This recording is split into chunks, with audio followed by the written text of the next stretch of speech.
Thanks, Zoe. So thanks for giving me the opportunity to talk today as well. So I'm going to sort of jump straight in with what the problem is. So osteosarcoma treatments have changed for around 40 years, and the survival statistics remain the same, and there's a lack of new effective drugs. And that sort of last point is what we're sort of trying to address. So as the sort of previous talks earlier mentioned, so we start off with a lot of compounds, and we want to narrow this down to get our most effective drugs. So we do this by a process called high-throughput screening, where we can quickly assess a lot of the different compounds. So we started off with around like 4,500 from these different libraries of drugs. So this is sort of what it looks like in the lab day to day. So we're plating cells out, we're then testing the compounds on those and assessing their effects. So this is sort of what it looks like, plating the cells out there. So keeping everything automated. And then our drugs are actually added automated as well to keep that nice and accurate. So we then sort of started to narrow down our compounds where we started off with initially quite a high dose, so we didn't want to miss anything. Got the hits from that, and then we want to decrease that dose to get the more sort of potent hits. And we keep narrowing it down and narrowing it down. And we can sort of plot everything sort of quite nicely where you will see these sort of heat maps of the drugs that are effective and not effective. So to continue to narrow this down, we then looked at this across different types of osteosarcoma cell lines, so they represent different phenotypes. We looked at ones that are, so in red, they are more effective across different cell lines, and they're the sort of more ones that we want to be taking forward. So eventually this sort of narrowed down to our top sort of compounds that we want to continue working with. So just an example of one of these, you can see on here, if you look, we've tested our drugs on what we would call sort of normal bone cells from osteoblasts from different patients. And you can see that they're still growing fine and that our drugs are not destroying those, which we don't want. So, but you can see that it does actually work on the osteosarcoma cell lines. And as you can see here, we've tested on multiple different cell lines. And as you can see, that as you increase your drug concentration going along here, you're killing your cells more. So it creates a nice curve where we can compare our compounds there. So just to actually show you one of the drugs working, this is sort of our cells. So for those who have not looked under a microscope before, you concentrate on these little things stuck down there, and they're going to grow and divide and keep growing. And in our control, you'll see that they eventually fill that well, whereas in our drug, you'll see that what effect they have. So they keep growing and growing and growing until eventually over the time period that's full. And then with our drug, you can see that they don't grow as much and the cells do start to die as well there. And if you quantify that data and plot it, you'll see that those cells are growing, whereas with our drug, they're not growing. So sort of one of the next things we looked at is where we want to see if we can affect the spread of the cells. So you will know that the cancer cells, they spread around your body, and we would, like a drug that would try and slow that process down. So again, what we'll see is that our cells will try and move and fill this gap, and you'll see our drug trying to slow that down. So it moves quite quick. The cancer cells are spreading and filling that gap. And then with our drug, you can see that it slows that down over the same time period, and it doesn't quite close that gap. So that suggests that potentially it could have an effect on metastasis. And again, if you plot that data, you will see that the drug is moving slower than your control. So the sort of next thing we wanted to look at was chemotherapy resistance. So patients will be treated over and over, and eventually chemotherapy can stop working. So we try and replicate this in the lab by treating the cells over and over again with doxorubicin until they become resistant. And what you can see is that at different doses of doxorubicin, those cells are becoming resistant and it's not having an effect. But when we actually try one of our drugs, that still does have an effect. So that's quite a positive effect there.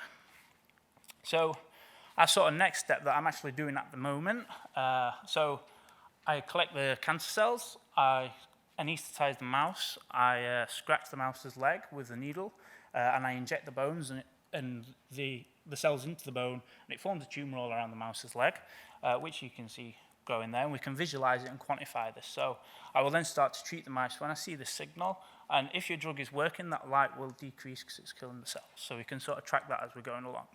So I've got 24 mice at the minute, with all of them form tumours, luckily.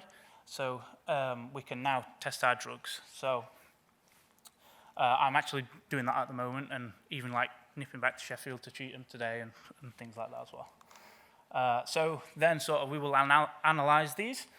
So this will be the mouse's bone, where you can see the effect of the osteosarcoma building up there, and we can look to see if our drugs will reduce that effect. And we have different sort of models where we will have models that produce more bone, and we will have models that break bone down, and we can look at what effect our drug is having in all these different situations. So the sort of next steps from that, then we can essentially collect the tumours, and we can sort of take slices of them and stain them for different things to see exactly what effect our drugs are having on the actual tumour cells. And the same with the mice's lungs, that we can check to see if our drugs do actually in the animal reduce metastasis. So just as a sort of side thing that I'm also doing, there's a company called Misfit Biology, and they do a lot of drug screening in cancer. And they'd had an osteosarcoma patient that had lung metastasis, and they've collected the cells from the lung metastasis and actually got them growing in culture. So this means I can now use that as a model to actually test my drug specifically in osteosarcoma metastasis. So I've got this at the minute, I've got it growing in culture. So generally, it's sometimes if you collect the cells, they not really grow very well and stuff, but this one actually is okay. So I'm looking at its growth rate and its characteristics, like does it mineralize?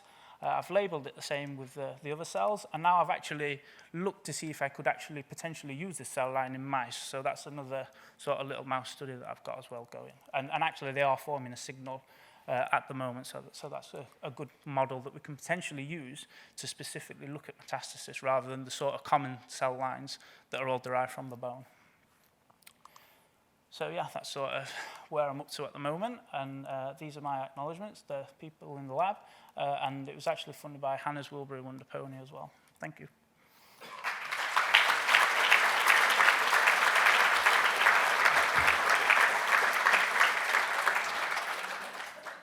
anyone have any questions for Luke?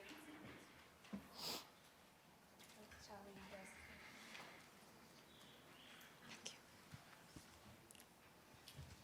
Hiya, thank you for your presentation. Your model and testing for the mice, how long will that take? Yeah. And would you give us an update on how that went? Yeah, sure. So it takes around sort of, initially for the mouse to form a tumour, that can take around a week. And then when it does form a tumour, it does go really rapidly. And we sort of have a limit on how big that can be, like legally. So we have a sort of treatment window that we have there, and that's around 3 weeks. So sort of this will be finishing sort of towards the end of this month, because it's been a few weeks already. And then doing the analysis will take, you know, a few more months after that, and things after that. And then, yeah, of course, we will always give updates. Yes, I note that you say that osteosarcoma, there's been really no change in 40 years. I mean, I know some of the reasons why, but in your research, I mean, I know that, you know, radiotherapy is not effective for bones, and I just wondered, is there any specific area that you can see there being growth in improving treatment, and why hasn't it, in a way, been managed to get further on in 40 years? So I think it goes back to some of the problems that were discussed earlier in terms of it's a rare disease, there's not always been patient material, there's not always been the great models. It's really hindered things like that, it's not really gone forward in terms of that. And like you say, with drug discovery, like it's good that also people are actually speaking about how hard it is to go from being in a lab to being in a patient, and all the steps involved in that. And you know, you sort of do want companies to be taking it on and doing a lot of the legwork and really getting it further and stuff. And like I say, haven't always had the incentive that they've are now hopefully getting with things like you know, funding for rare cancers and things like that. So hopefully it will. Obviously, you know, it's to do with, you know, companies and research, but do you think that, you know, if there was more involvement, is that the only thing that's really holding up, or are are bone cancers just very hard to treat Yeah, per se? Yeah, so they are very heterogeneous as well, which means that there's a lot of different changes and there's a lot of different phenotypes that are emerging and that are not the same, and it's coming more that it's multiple aspects of it rather than one disease. Like why do some spread and some don't? Why do some have more bone and some degrade the bone? And there's all different aspects like that, and that's why when we're trying to develop a drug, we're trying to provide as much evidence we can in different situations so that we can specifically say this drug will work on metastasis or this drug will only work on the primary tumour and things like that, and we know for definite that what we're looking at is what we're seeing. Any more questions for it? Which drugs have you been using on the mice? Well, so if you want a company to sort of keep taking your drug on, they like to be like patented, and we try and keep it a bit more, not in the public domain a bit. No, so they're like FDA approved libraries. So, for example, some of these drugs have been in humans before, some of them have been in mice models before, some of them have been used in other cancers before and things like that. So there's a mix of things.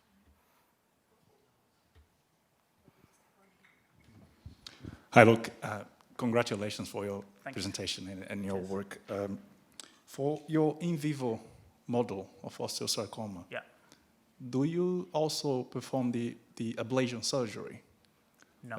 No, they don't, just the treatment. Yeah, Okay. just that. So, so like I say, we sort of only have a limited time on how big it will go. So we don't do any sort of like other treatment or resecting the tumour or anything like that, no. But if that could potentially prolong it, then that would be good. Hi, great talk. Maybe we can catch up over lunch. Yeah, sure. Just to follow up on your comment there, because of course we're really restricted in what you can do in the labs with these sort of models, but actually there are possibilities then to, if we wanted to look at metastasis, for example, you could do surgery to remove the tumour, which would probably be amputation. But then you could look at the secondary metastasis process. And I think that would be a really interesting thing to do in the future, because actually it's metastasis that tends to be the biggest challenge for curing patients, isn't it? So we can model that in mice. It's just more difficult to do. Yeah, so we do an intracardiac injection as well. So it will essentially, rather than having a primary tumour, it will go straight into the bloodstream and spread around and then like sort of colonise the lungs. So we do that as well.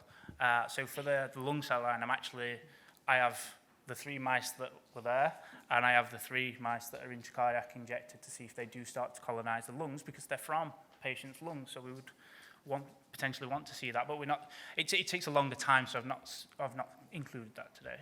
So. Can I just add a point as well, going back to the lady's question over there? Earlier, I gave the amount of investment into primary bone cancer, and money is one of the key features of this. A sheer lack of money to drive research. And I think a really good comparison, if you think about breast cancer, which has come on swage, survival is increasing, and that is because you've got an average of 70 million per year being invested into it. And I refer you back to the 168,000. So, when you think about it in that context, if we can increase that investment, we can accelerate this research and get it to where it needs to be for patients. And the BCRT has funded the sort of next bit. Yeah. Thank you.